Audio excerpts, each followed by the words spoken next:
6e Grand Prix à Bakou et 6e vainqueur différent. Quand Ferrari tombe, Red Bull en profite pour faire le plein. 25e victoire pour le pilote néerlandais qui s'échappe en tête avec une course bien maîtrisée.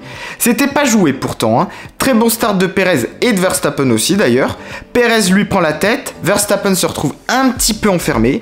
Après l'abandon de Sainz qui provoque la virtual safety car, Leclerc s'arrête, contrairement au Red Bull. Alors ça pouvait être une bonne stratégie, hein, mais bon, son moteur nous a privé de voir ce que ça aurait pu donner. Les Red Bull s'arrêtent ensuite, à commencer par Perez, qui était pas vraiment dans le rythme en médium, il s'est fait passer par Verstappen entre temps. La galère continue pour les voitures équipées de moteurs Ferrari. Abandon de Joe, décidément pas verni, et de Magnussen, et ça nous fait 4 voitures à moteur Ferrari au tapis. Pendant la VSC, tout le monde s'arrête, sauf les AlphaTauri et Ricciardo, mais dommage pour Tsunoda, un problème de DRS l'oblige à rentrer au stand. La stratégie ne fonctionne pas vraiment pour Gasly, qui avec des pneus usés a pas pu lutter face à Hamilton qui a réussi à le doubler.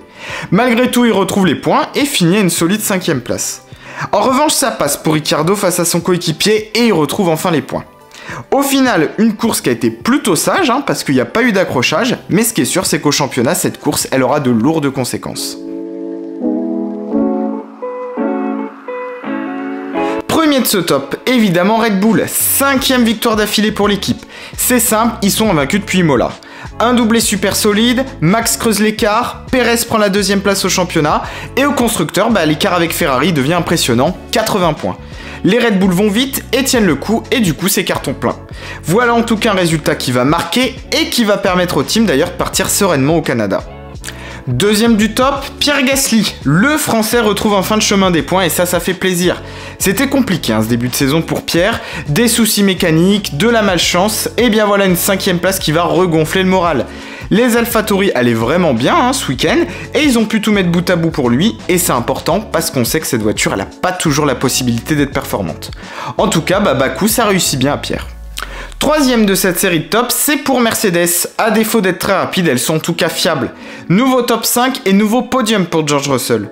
Il continue sa série et il consolide aussi sa 4e place au championnat. Il se rapproche même de Charles Leclerc.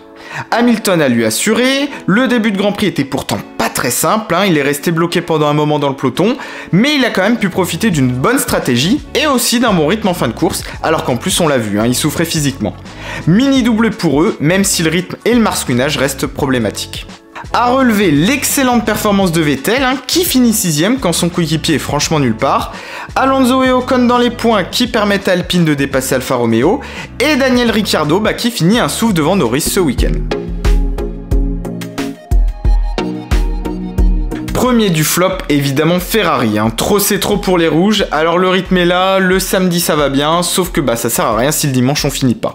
Ça coûte cher au championnat et on ne sort pas de cette spirale négative.